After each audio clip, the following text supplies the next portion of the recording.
احلى مسا عليكم حبايب قلبي، عاملين ايه؟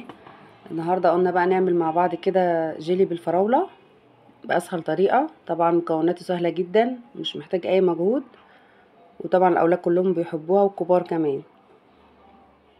تحليه كده بالليل واحنا قاعدين، بصراحه طعمها تحفه وسهله جدا.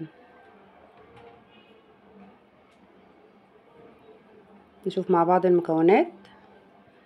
جبنا طبعا بوله فاضيه، بس الكاميرا ما جابتش التصوير بصراحه. الكاتل وهو بينزل الميه كده 4 كوبايات من الميه على الاتنين باكت من الجيلي. كل باكت عليه كوبايتين، يعني اللي هيعمل باكت واحد عليه كوبايتين ميه بس عشان يمسك معانا ويبقى كويس. فحطيت 4 كوبايات طبعا وغليوا كويس في الكاتل، وفضيتهم في البوله. حطينا اول واحد الباكت اول واحد ونقلبه طبعا كده كويس، وننزل برضو بالتاني. وسهل جدا بصراحه، يعني مخدش وقت خالص في العمايل.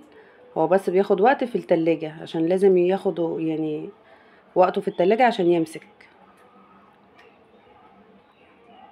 كده بنفضي الباكت التاني، وفي ناس بيحبوا يحطوا سكر وفي ناس لا، فالاولاد طبعا بيحبوه بالسكر. فحطيت 4 معالق سكر بس مش كتير يعني.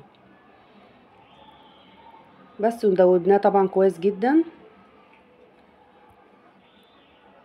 كنت طبعا محضره الكاسات بتاعتي. طبعا ما شاء الله انا عامله كميه يعتبر، عشان احنا يعني عددنا كتير، فاللي عدده قليل بيعمل كميه قليله. فكنت جايبه كيلو من الفراوله، غسلته كويس جدا وقطعته طبعا قطع صغيره زي ما انتم شايفين. طبعا الجيلي داب خالص هو والسكر.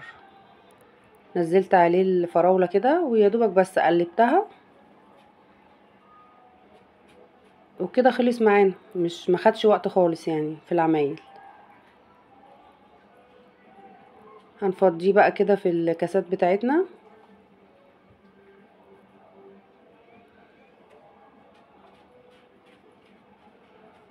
هنفضيه كلهم. ما شاء الله عملوا معايا برضو كذا طبق، يعني كمية كويسة.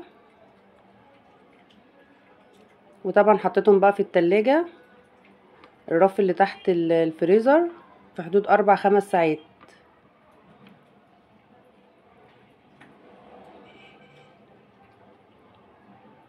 بصراحة طعمه جميل جدا، وغني طبعا بالفيتامينات والاطفال كلهم بيحبوها. او ده الشكل بتاعه النهائي. كده هنحطهم بقى في التلاجة 4 5 ساعات وهنطلعهم. بعد ما طلعوا طبعا لازم يخسوا طبعا. الاولاد طبعا خدوا كذا طبق. بصراحة طعمه جميل ومسك معانا اهو زي ما انتم شايفين. ما شاء الله تحفة يعني.